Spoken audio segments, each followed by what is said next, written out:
Elliot Carter stood in his modest auto repair shop on a snowy Christmas morning, wiping grease-stained hands on a rack.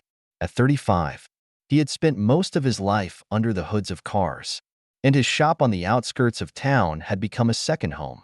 While others celebrated the holiday with family, Elliot opened his doors for anyone in need, telling himself, not everyone gets to take a day off. Still, the emptiness of the shop often weighed on him during the holidays. Snow fell gently outside as Elliot adjusted the radio, searching for a festive tune to keep him company. A small, artificial Christmas tree blinked warmly on the counter, providing a hint of cheer in the otherwise quiet shop. Just as he settled into his chair, a car sputtered to a stop outside. Through the frosted window, Elliot saw a woman step out, bundled in a wool coat, her breath visible in the cold air. She pushed open the door with a mix of relief and embarrassment. "Excuse me," she called. "I'm so sorry to bother you on Christmas, but my car just gave out down the road. I didn't know where else to go." Elliot greeted her with a kind smile. "You're not bothering me at all. Let me take a look." The woman introduced herself as Claire Bennett and explained that she was traveling to her parents' house with her 7-year-old son, Jamie. When her car began making strange noises, Elliot nodded and followed her outside to the car, a sleek sedan that appeared well-maintained. However, the faint smell of burnt oil hinted at deeper trouble. As Elliot popped the hood, Claire crouched beside Jamie, reassuring him that everything would be fine. Jamie held a small gift tightly in his lap, clearly eager to reach their destination. "You're lucky you caught it in time," Elliot said after a few minutes. "Looks like a snapped belt caused some other issues. It's fixable, but it'll take time." Claire's face fell. "Oh no. Is there any chance you could?" "I'll get it done today," Elliot interrupted, seeing the worry in her eyes. "You've got somewhere to be, and I'll make sure you get there." Claire's relief was palpable. "Thank you so much. I can't tell you how much this means to us." Elliot waved her gratitude away. "Go ahead and wait inside. There's coffee and hot chocolate by the counter. I'll let you know when it's ready." Hours passed as Elliot worked tirelessly in the cold, his hands numb despite his gloves. Through the window, Jamie occasionally peeked out to watch him, wide-eyed with curiosity. Elliot couldn't help but smile when he noticed the boy's fascination. By late afternoon, the car was running smoothly again. "It's all set," Elliot announced, stepping back inside and wiping his hands. Claire sprang to her feet, her face lighting up with gratitude. "How much do I owe you?" she asked, reaching for her wallet. Elliot hesitated. He thought of the parts he had used, the labor he had put in, and the hours spent working through Christmas. Then he glanced at Jamie, clutching his gift, and Claire, who now looked both relieved and slightly worried. "Nothing," Elliot said finally. "It's Christmas. Just get to where you need to be." Claire's jaw dropped. "I can't let you do that. Please. I insist." Elliot shook his head firmly. "Consider it my gift to you. Besides, you've got someone waiting for you, and they'll be happier to see you than I would be with a check." Tears welled in Claire's eyes as she gave him a brief hug. "You have no idea how much this means to me." "Thank you." As the car pulled away, Elliot stood in the fading light, watching them go. A strange warmth filled his chest, the kind he hadn't felt in years. Returning to his quiet shop, he listened to the fading hum of Claire's car, unaware that his act of kindness was about to change his life. The next morning, Elliot woke with an unusual sense of peace. The memory of Claire's gratitude and Jamie's smile replayed in his mind. It reminded him why he had chosen this line of work. As he caught up on paperwork, the phone rang. "Hello, Carter Auto Repair," he answered. "Hi, Mr. Carter. This is Robert Bennett. I believe you helped my daughter, Claire, with her car yesterday," the voice said. Elliot sat up straighter. "Yes, sir.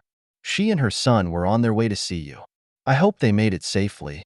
"They did," Robert replied warmly. "And Claire hasn't stopped talking about what you did for them. I wanted to personally thank you. It's rare to meet someone as generous as you these days." Elliot felt a twinge of embarrassment. "I was just happy to help. It didn't feel right to charge them on Christmas." "Well, you didn't just fix a car," Robert said. You gave my grandson a Christmas he'll never forget and reminded Claire that she's not alone. That kind of kindness isn't something I take lightly. Elliot smiled, his chest tightening with humility. It was nothing. It was everything. Robert insisted. And I'd like to talk to you further. Are you available tomorrow? I'll send someone to pick you up. The following morning, a sleek black car arrived at Elliot's shop. It drove him to a private airstrip where a small jet waited. To his surprise, Claire and Jamie were there, along with Robert, who greeted Elliot warmly. Robert explained that he owned a chain of businesses and wanted to offer Elliot a position overseeing a community outreach program. The role came with a generous salary and full benefits, including coverage for his mother's medical expenses. I don't have any experience in that kind of work, Elliot said, overwhelmed. You have the most important qualification, Robert said, a good heart. Elliot accepted the offer, his mind racing with gratitude and disbelief. As he stepped into his new role, he realized his simple act of kindness had not only changed the lives of Claire and Jamie, but had also given him a purpose he never imagined. Really, Robert chuckled. I don't think you understand just how much it meant. But listen, I'd like to repay you. Is there any chance you'd let me come by the shop sometime this week? Elliot hesitated, unused to people going out of their way for him. There's really no need for that. I was just doing my job. Humor me, Robert said, his tone good-natured but insistent. I'll see you soon. Before Elliot could protest further, Robert ended the call. Shaking his head, Elliot returned to his paperwork, convinced the man wouldn't actually show up. But he couldn't deny a growing curiosity about who Robert Bennett was and why he seemed so determined to thank him. 3 days later, as Elliot was tightening a lug nut on a customer's car, a sleek black SUV pulled into the lot. A tall man with silver hair and an easy smile stepped out, dressed in a crisp wool coat. He exuded a kind of quiet confidence that immediately caught Elliot's attention. Mr. Carter, the man called. Elliot wiped his hands on a rag and approached. That's me. You must be Robert. Robert extended a hand, his grip firm and warm. I am. Thanks for taking a moment to chat. Of course, Elliot said, gesturing toward the shop. Come on in. They settled into the small office, where the smell of motor oil mingled with the faint aroma of coffee. Robert looked around, taking in the space with an appraising eye. You've got a good setup here, he said. Been in business long? About 10 years, Elliot replied. Started with just me and a couple of tools. It's grown slowly since then. Robert nodded thoughtfully. Claire told me you didn't charge her for the repairs. I want you to know how much that meant to her, and to me. My daughter's been through a lot, and she's fiercely independent. But I know how much your kindness lifted her spirits. Elliot shrugged, uncomfortable with the praise. Like I said, it was Christmas. I just wanted to do something good. Well, I believe good deeds deserve recognition, Robert said, reaching into his coat pocket. He pulled out an envelope and handed it to Elliot. This is for you. Elliot opened the envelope cautiously, his eyes widening as he saw the stack of bills inside. This is too much, he stammered. I can't accept this. Robert raised a hand to stop him. It's $5,000. Consider it a token of my appreciation. And before you say no, let me explain something. I own a chain of auto repair shops across the state. I know what it takes to run a place like this. And I know how rare it is to find someone who puts people above profit. Elliot was speechless, his mind racing. $5,000 was more than he made in a good month. It could cover bills, buy new equipment, even give him a cushion for slower seasons. There's one more thing, Robert continued. If you're ever looking for a change, or just want to expand your horizons, there's a place for you in my company. I could use someone like you, someone with integrity and skill. Elliot stared at the man, overwhelmed. He had never sought recognition or rewards for what he did. To him, fixing Claire's car had been the right thing to do, plain and simple. But now he was being offered a chance to change his life in ways he hadn't imagined. I don't know what to say, he finally managed. Say you'll think about it, Robert said with a smile. And in the meantime, use that money for whatever you need. You've earned it. As Robert left, Elliot sat in his office, the envelope still in his hands. He looked around the shop that had been his world for so long and felt the stirrings of something new. Hope. What had started as an ordinary Christmas morning was turning into the beginning of a journey he hadn't seen coming. The next few days passed in a blur for Elliot, though his mind often wandered back to the envelope of cash now tucked safely in his desk drawer. It wasn't just the money that had left him shaken. It was Robert Bennett's words. The idea of stepping beyond his small shop, of being part of something larger, both excited and terrified him. That Friday, Elliot closed up early. Unable to focus on his usual routine, he pulled out the envelope and set it on the counter, staring at it as though it held the answers he sought. The money could solve so many problems, yet it felt like more than a gift. It felt like a nudge, a push toward a future he wasn't sure he was ready for. His thoughts were interrupted by the sound of the shop door opening. He looked up to see Claire Bennett standing there, a warm smile on her face. "Claire," he said, surprised. "What brings you back?" "I hope I'm not intruding," she said, stepping inside. "I just wanted to thank you again, properly this time, and I brought a little something." She held out a basket wrapped in cellophane, filled with homemade cookies, a bottle of sparkling cider, and a small handwritten card. Elliot took it, his smile widening. "You didn't have to do this." "I wanted to," Claire said, her tone earnest. "What you did for us wasn't just about the car. It was about kindness, something that's been hard to come by lately. You made Jamie's Christmas unforgettable. And mine, too." Elliot looked down at the basket, then back at Claire. For a moment, the weight of uncertainty lifted, replaced by a quiet sense of purpose. This was more than just a thank you. It was a reminder of the impact one act of kindness could have. As Claire left, Elliot placed the basket on the counter, the envelope of cash beside it. He still didn't have all the answers, but he knew one thing: change was coming, and he was ready to face it. Started. Over the following months, Elliot's repair shop flourished under his leadership. He didn't just fix cars, he built relationships. Each customer interaction became an opportunity to leave a lasting impression, whether by explaining repairs in simple terms, offering a cup of coffee during a wait, or sharing a quick laugh with a stressed parent. The shop became a hub of warmth and reliability, qualities Elliot had always cherished. One crisp winter morning, as Elliot prepared for the day's work, a delivery truck pulled into the lot. The driver handed him a package addressed to Elliot Carter, manager. Inside, he found a framed certificate of appreciation from Robert Bennett's company, recognizing his impact on the community. Along with it was a handwritten note from Claire. "Dear Elliot, we can't thank you enough for everything you've done, not just for us but for so many others. Your kindness is a ripple that keeps spreading.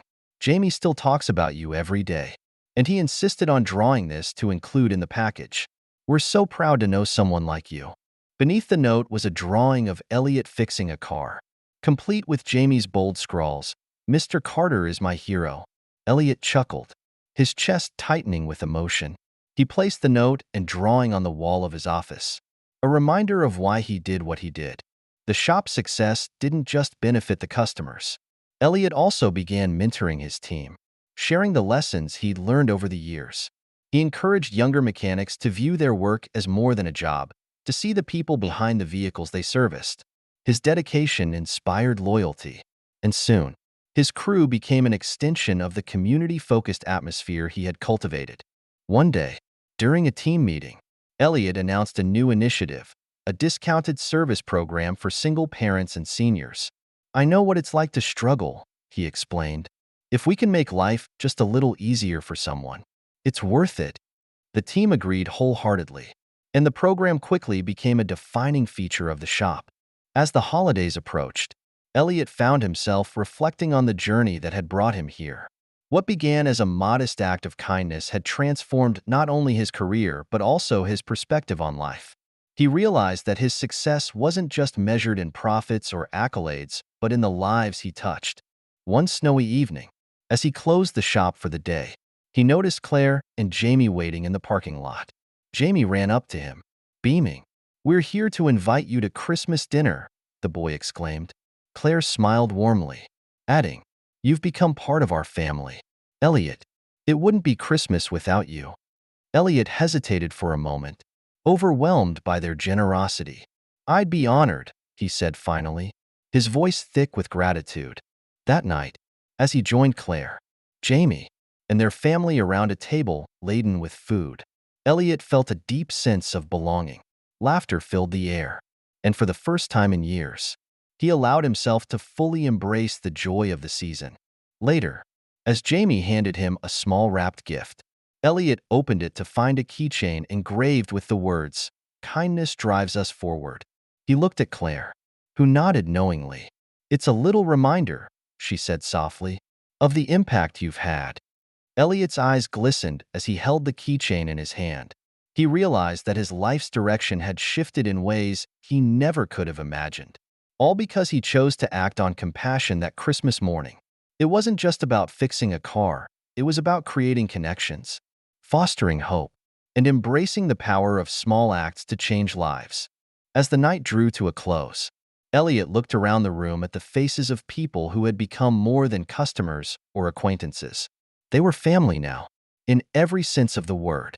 And as he stepped out into the cold night air, the snow crunching beneath his boots, he felt an overwhelming sense of purpose and gratitude. The road ahead was still unwritten, but one thing was certain: Elliot Carter would continue to lead with his heart, no matter where life took him next.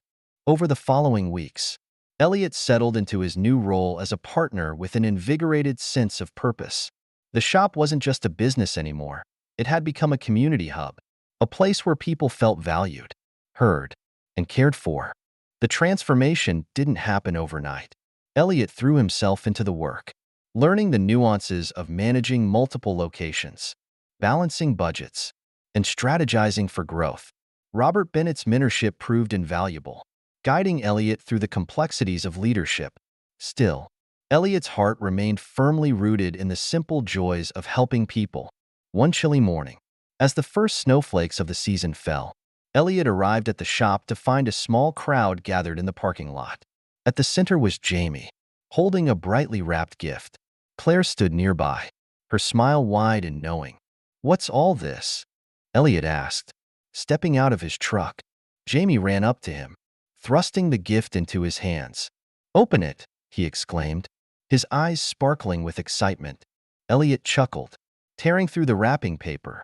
Inside was a framed picture of Jamie and Elliot standing together in front of the shop, the toy car prominently displayed on the desk. Beneath it, in Jamie's handwriting, were the words, "Thank you for everything. Mr. Carter, you're my hero."